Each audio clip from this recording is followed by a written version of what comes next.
Well, I'm headed for Rochester, Minnesota, where I'm going to pick up a vintage military radio receiver. And I thought I'd like to show you a little bit of St. Paul. We're coming into downtown St. Paul on Interstate 35 East, E35E, 35E through St. Paul, 35W through Minneapolis. So I just thought it might be nice for you to see some of the metropolitan area that I live in. And here is downtown St. Paul. And we're going to take Highway 52, which scoots around downtown St. Paul and heads south toward Rochester. So this is the day, Sunday, November 1st, 2020.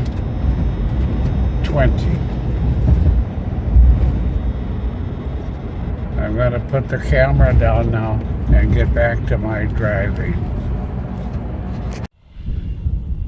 Hi everybody, Bus Old Man Phil here, but today it isn't going to be Bus Old Man Phil. Today is Sunday, November 1st, and I'm in Rochester, Minnesota with a brand new friend of mine, Neil. Neil, hello there, nice meeting you. Would you like to introduce yourself? Yep, I'm Neil, W0VLZ, and I'm starting to thin out the herd, so to speak, so I thought I would pass the radio on to Phil here. I've been a ham since 1966, and in fact, one of my first radio stations, and I don't know if we can get close enough here. Reflections are a bit of a problem. There it is, sort of. One of my first radio stations included a BC 342. So when I saw one a few years ago, oh, and this is my QSL card from that time also, all of the novices then, the beginners, got cards or got calls that had this N in them. So I was WN6UOH in Santa Rosa, California. And so anyway, back then I had a BC 342 as a receiver, station receiver. And when I saw one a few years ago at a swap meet, I said, well, that's a cool radio to have, I'd pick it up. Well, actually, then I decided, well, now that we're fixing to move, I thought I'd pass it on to Phil and let him keep it in his basement. So let's take a look at it. I'm going to have it on a prominent display. It's just not going to hide someplace in my basement. Oh. I'm going to stop the camera now so I can take the camera in hand and we can look at this.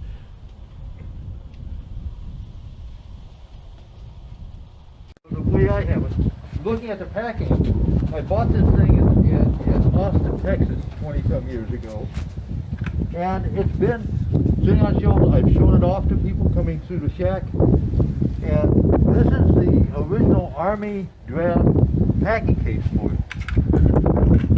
Let's open it up here. Wow, look at that. Wow. Would you look at that? Like a time capsule here. This is about vintage 1942, this particular model, correct? It's in the 42, 45 range. Yeah, what does it say there for the contract number? BC 342N. Should be a contract number on And it. this one was built by Farnsworth Television and Radio. Yeah. Okay. And, all right, anyway. And they're neat radios. If you take a look at the tuning dial, as you change bands, you see, you only see the range that you... So that's sort of cool. Yes, it is. And it has a crystal filter built into it. And the tuning, you see a general tuning, yes, back off a little bit, there you go. General tuning, general coverage, and then you have the vernier up here. Okay, do you want to operate that tuning while I look at the dial? Okay. So anyway, so it's a fun radio to use. Now, does this have the dynamo in it? You said it was unmodified. Unmodified, but the 342 came with a 110 volt supply built in. Oh, okay. Okay. So you plug it in the wall. All right. The 342 also has that muting relay for transmit, receive back and forth, right? I'm not sure. There's this extra connection over here, Okay. and I got the cable to plug into it. Great. And you see here, tucked away down here, is the manual. Isn't that something? Boy, this is rare. And here's a complete set of spare tubes. Right. Okay. Now these radio sets today would be the size of a handy talkie, Even smaller. even smaller, about the size of a pack of cigarettes. Yeah. This is the chest that these radios were shipped overseas for communication centers for, what am I trying to say, a portable communication center. Yeah, and I guess it might even be called luggable. But I would say that if it's luggable, you are doing no amount of weightlifting. Well, that's the way they did it then. These were shipped overseas on the big transport aircraft. Okay, that's great. That's a wonderful set. All right. Okay, Neil, let's check out your ham station while I'm here. All right, well, let's go downstairs. Yes. All right. Okay, so now we're at your ham station here, and you have several operating positions. So how about telling us all what Okay. this great collection is? All right. There is an organization called the Antique Wireless Association that sponsors a 1929 transmitter contest each year in early November. It's coming up this next weekend and the weekend after. Over here, Is that what this is? that's what this is. What it does, in this case, what I have is a Drake 2B for my receiver. And over here we have the transmitter I built up. This is a copy of the transmitter out of a 1934 issue of QST. I built it myself, copying as much as I could. And right now it's set up to transmit on 20 meters. What are those tubes? Well, these are military versions of a Type 10 triode. Okay. It's a directly heated cathode, Type 10, and you see the tank circuit back there with the smaller coils. And then the 5-turn larger coil is the antenna link. Okay. All right, and then this sets the frequency right here. Great. And- Okay. And then these coils are for different bands. These are a tank circuit coil to use on 80 meters. And then I got a set of coils to use on 40 here also. Okay. Great. Okay. All right, moving on down the way here, let me show you a little bit of a step here. 1930 or so, as far as technology is concerned, this transmitter was late 20s sort of technology, what you were just looking at. It's called a push-pull Type 10 Colpitts oscillator. You had the oscillator directly coupled to the antenna with no final amplifier in between. This is here what I built up when I was wondering, what did a novice get on the air with in 1951? Remember in 1951 you had things like the Korean War was going wish on. we had a You little had more MacArthur light. and all that. Do you happen to have a light, Sandy? Do I have a light? That's what I You got. have a- It's too dark, huh? Yeah, hang on a minute here. Back. In 1951 we had the things like Roy Rogers, the Lucy Show, Korean War. At the same time, that was the first year of the novice license. So at the time I wanted to figure out, I wanted to see what sort of gear did the novice have to get on the air in 1951. QST was making an effort to publish simple radios that could be used and built by a person with a minimal amount of tools and that sort of thing. This is a one-tube transmitter copied out of an early 50s QST, and you notice that it uses slat board sort of construction, so you didn't have to do any sort of metal work in order to build up the receiver. This is the transmitter, and the coil, if you see, is hand wound, and it's stuck on 3 sticks. So that's the transmitter coil right there, sort of a pi network output. And that tube was what? A 6A what? 6AG7, 6AB7? George. 6 Able George 7. Oh, 6AG7. Yeah. Okay. Yeah. All right.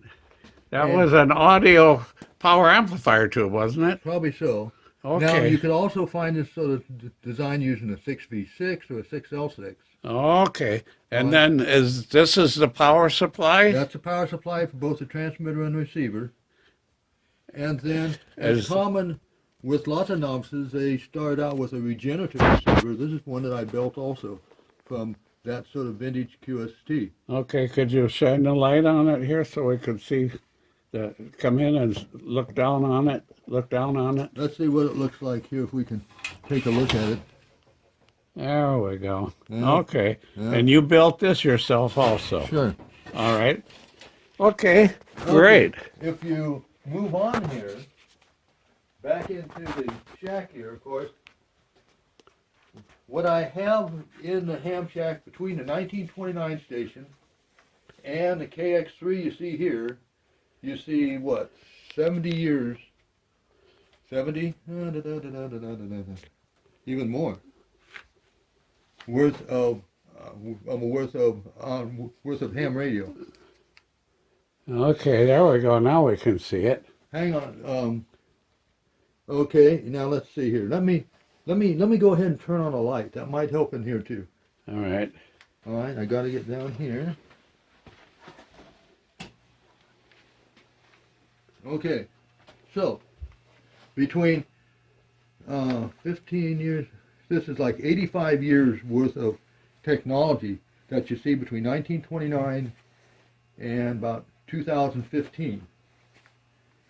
If you were a novice in the 60s or early 70s, this is the sort of station that you might have got on the air with as a novice then. This is a Heathkit HW16 crystal controlled again with a receiver built into it, all in one box, and it covers 80, 40, and 15 just like the novices could then use. If you wanted a better receiver, you could always just use this as a transmitter. In this case, this is a National NC270. That is it's a early to mid 60s national receiver that's also ham band only. That was popular at that point. If you were getting on the air as a novice in the mid 50s and you went down to the store and bought something, you might have bought a Johnson Adventurer transmitter. This was available as a kit, and Johnson was based in help me out here. Wasika, Yeah, Wasika, Minnesota. Minnesota, which is only about 100 miles west of us here. So anyway, so that's sort of relatively local. And these crystals? Crystals, you had to use a crystal for each frequency that you operated on. So consequently, if you want to operate on a lot of different bands or different frequencies, you need to... Wow, look at all those different types of crystals. Yeah, they're sort of fun to figure, to find crystals and then with the right grinding material, you can shift the frequency of them also. So crystals are what creates the frequency that you're going to operate on. Right, there's actually a slab of quartz in there that vibrates mechanically at the frequency that you want to operate on. So you have a slab of quartz inside these that is vibrating at about 7 megahertz. That creates a 7 megahertz frequency that you're transmitting on. Okay. All right. So anyway, moving along here, back to the mid to late 30s, this might have been a fairly advanced station. This is a national HOO senior, and this was a receiver? that's just receiver now. Okay, and It- these were, yes. And if you were changing frequency, what you had to do was you pulled out the set of coils that were in the bottom, and you plugged in the new set of coils. So they pulled out here. That was a set of coils right here. Okay. And this is a set you would plug in. Yeah, so for each band you want to operate on, and there's 50 turns of the dial to go band edge to band edge. Okay. So you plug these in for the band, and then this spreads across that band to the Exactly. specific frequency you want to operate. So you have on. a set for 80, another set for 40, another set for 20, and a set for 10. Okay. Back then they did not have 15 meters. 15 meters didn't come about until 1952 or 53 or so. Okay. So you only had the 4 HF bands. Well, you had 160 meters also. I don't have any 160 meter gear. And this was a very popular item, the Johnson matchbox.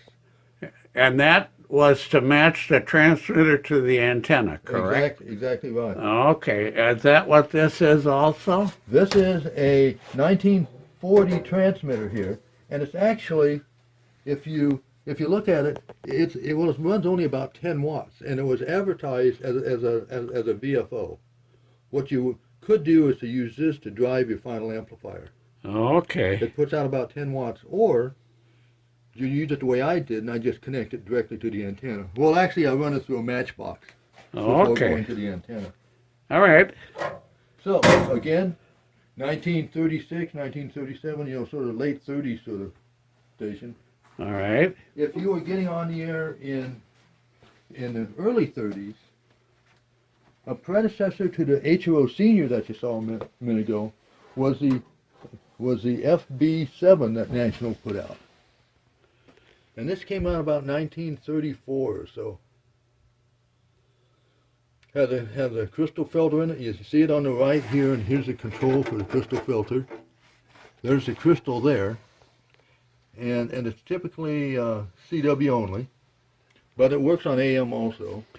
And single sideband, actually, because of the BFO, you can play with it that way. Okay. Now CW, by the way, means continuous wave, or Morse code. Morse code. Yeah. And that's Morse, Morse, not Morris the cat, but Morse the horse. There you go. Now, if you change band, remember we had a sort of a coil cartridge that we did plugged in for the HRO Senior.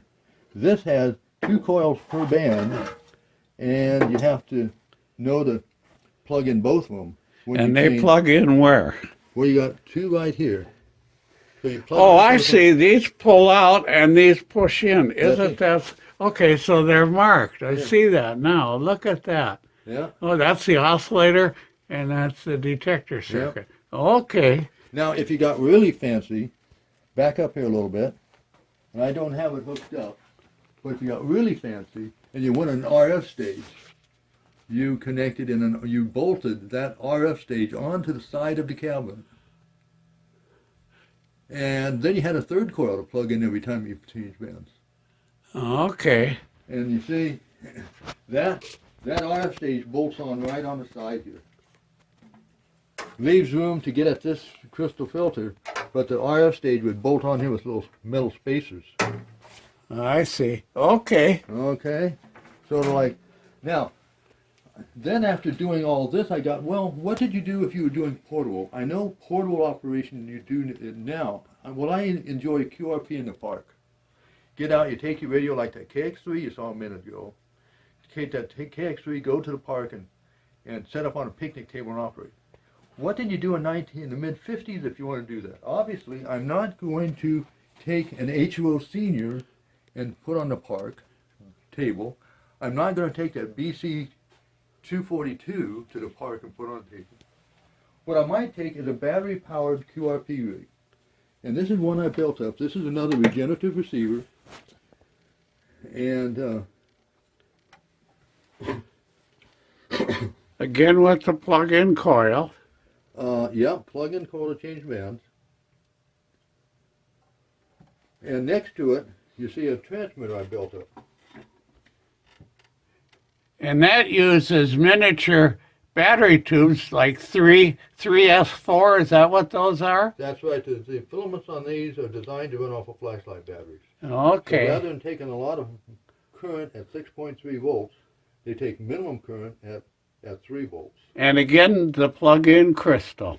Yeah, crystal controlled. It makes the radio a lot simpler. And then this is your audio? Well, actually, that's a keyer. Oh, okay. Oh, I see. Okay.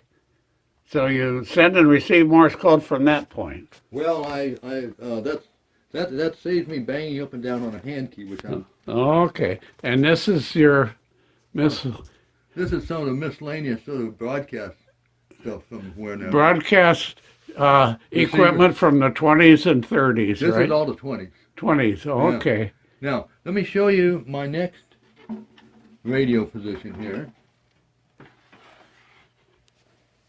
And again, You Drake lovers will drool over this. yeah, a 2NT transmitter, which is a novice transmitter, available. That's a nice transmitter to use. It has QSK operation, automatic TR switching, and all that sort of stuff. And I have it matched with my R4B receiver, with a watt meter in between to help me with tune-up.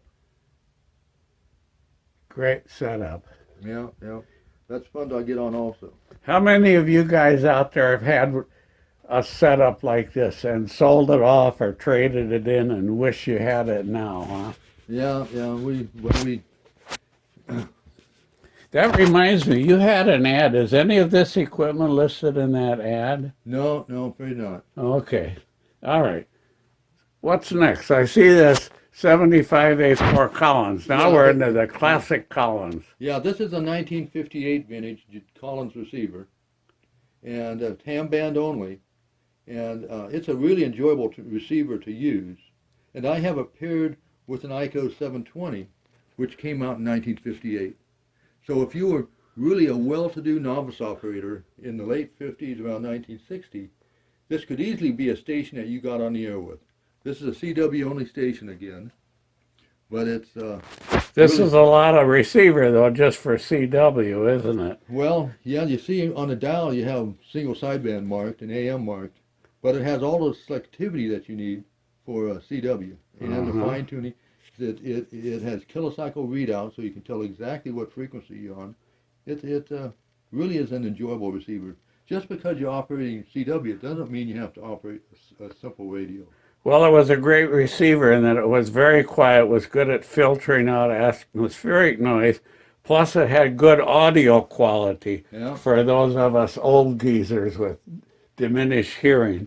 Okay, Neil, this is great. What's next? Okay, I missed the transmitter that I have with the FB. Okay, and I also want to talk about your wallpaper. Oh, okay. You have a nice collection of wallpaper there. And, okay, what was it you wanted to? Okay, in the early 30s, a popular transmitter design had a type 30 or a type 47 tube driving two type 46 tubes in parallel. Okay. So I built this one up, and that's great. And this is a homebrew receiver of mine that I match with the FP7. Okay, I got started in radio in 1950 when I was 14 years old, and all these tube numbers I'm familiar with. Yeah. And those of you who aren't, if you can get your hands on an RCA or a General Electric or a Sylvania tube manual, and one of the older ones, these tubes are described in those manuals. Okay. And if you look up on the wall here above the station, these are some of my QSL cards. Most of these are several years old, but they're most of them are, have some sort of significance, either DX or people I knew. Some of them I found like old QSL cards of my own, interesting pictures, that sort of thing, which is just sort of a sampling of QSL cards that you can exchange. And I like this a whole lot better than doing logbook of the world, that sort of thing. This was the days when you actually got QSL cards printed. You put a message on the back of them and addressed them to the ham, and they went by mail. And in fact, I still get some of those every once in a while too. So I have my own supply. That's good. So anyway. Okay. That's sort of the tour of the station for now. All right. Okay, I see something that caught my eye here, Neil. Okay. This looks like this is a Stromberg Carlson broadcast receiver. Yeah, that was from the mid-20s. And you see it had 3 tuned circuits. And they were not driven together. You had to set all 3 dials separately to get any one station. So it took you like about 3 or 4 minutes each you time you changed stations. What you want to do is keep good notes. Yeah. If you wanted to find KTTC a second time, You noted what each dial was set for. By the way, tomorrow is the 100th anniversary of KDKA Oh, neat. Okay. in Pittsburgh. Is there a way that we can peek in, Well, let's see if we... or does it require too much moving? There you see it. Look at this. Are those O1As? Yes, they are. Okay. All five of them are to triodes. Look at that. And this was the early version of a super heterodyne receiver. Yeah, that was predated. Okay. That's great. Okay, Neil. Well, there you have it. Some ham stuff for you. A couple of you guys have requested some ham stuff, so here we are with some ham stuff. Visited a friend of mine down in Rochester, a new friend of mine, and as you saw, we went through his ham shack, and so he has quite a website, and you can Google W0 VLC VLZ VLZ and see all this stuff. A lot of history stories on things like national receivers and that. So anyway, I'll show that, and then we'll call it a day, huh?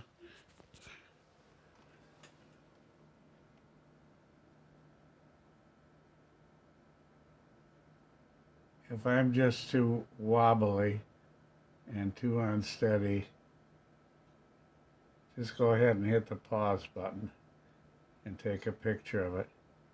You can just Google W0 VLZ. That's all you need to do. Don't need any .coms or any other thing. Just Google it. W0 VLZ. Okay? That'll do it. It's Sunday night, November 1st, 2010. Have a good evening, everybody, and take care of yourselves. I need you here. Be sure and leave comments. Subscribe if you like. There isn't a lot going on, so I'm not going to be at this every week. And but just click on the bell there so you get notified when I throw something out here at you. Okay? Love you all. Bye. God bless. Now if I can turn the camera off without acting stupid. I can't. I have to act stupid. Okay. Bye. Before I go, I'd like to cyber you my QSL card. If you'd like to take a picture of it and save it for yourself, fine. If you'd like a QSL card from an on-the-air get-together, I can be on 40 meters around noon Central Time, if that's convenient for you. Otherwise, give me an email and tell me what time is good for you, what time and what band. That would be Bus Old Man Phil. Bus Old Man Phil at gmail.com. Okay? Bus Old Man Phil, all one word, at gmail.com. Let me know if the noon hour Central Time is convenient for you on 40 meters or 80, depending on where you are. But 40 is always a good noontime band for me here in Minnesota. Okay? So, again, goodbye and God bless.